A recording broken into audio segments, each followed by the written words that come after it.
Villars, commune de Dordogne, connue également sous le nom de village aux Trois Merveilles, dans le canton de Brantôme, possède un patrimoine historique important en 3 points de ses 27,67 km².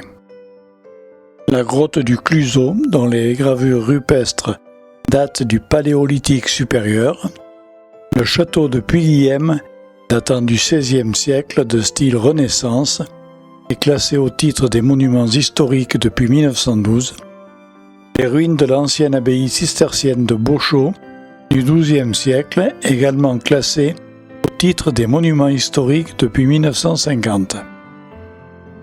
Le bourg de Villars est implanté dans la vallée du Trincou, affluent de la Dronne, rivière qui arrose Brantôme.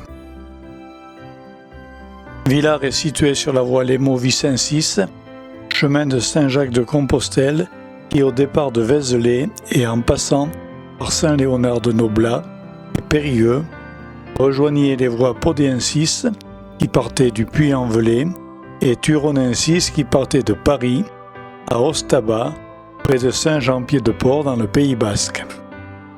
Pour traverser les Pyrénées à Roncevaux et rejoindre Punta la Arenas, la Via Tolosana qui partant d'Arles et passant par Saint-Guilhem-le-Désert, traversait les Pyrénées au col du Somport et formait ainsi le Camino Frances jusqu'à Santiago del Compostela en Galice espagnole, terme du pèlerinage de Saint-Jacques.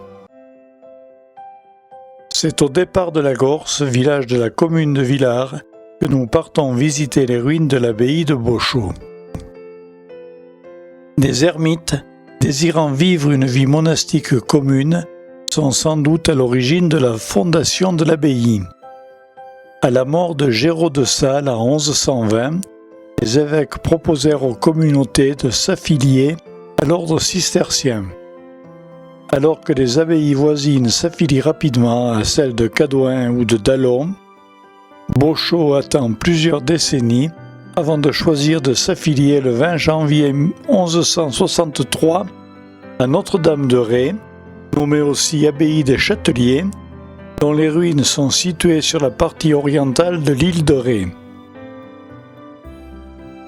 En arrivant sur le site de l'ancienne abbaye, on découvre les vestiges disposés en ce lieu, dont l'appellation provient de Bosco Caveau, bois creux. Elle doit son existence à l'abbaye voisine de Pérouse, qui, devenue riche, dota Beauchaux d'une partie de ses revenus. Une partie de l'abbaye de Beauchaux fut détruite au cours des guerres de religion et une restauration entreprise au XVIIe siècle permit en partie la remise en état de la chapelle.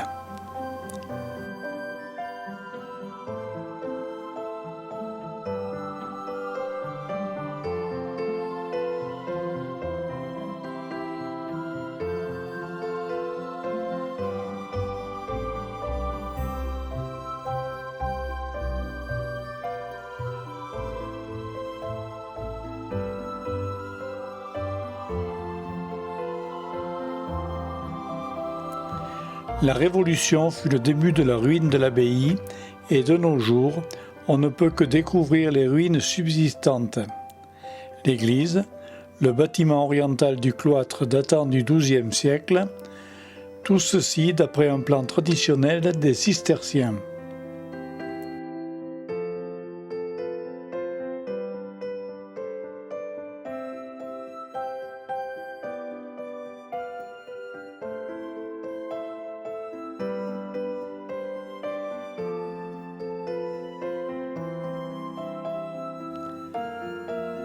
La visite des ruines est libre et laissons-nous guider en imaginant revenir 8 siècles en arrière, époque où le lieu était habité par les moines, accompagnés par leurs chants grégoriens.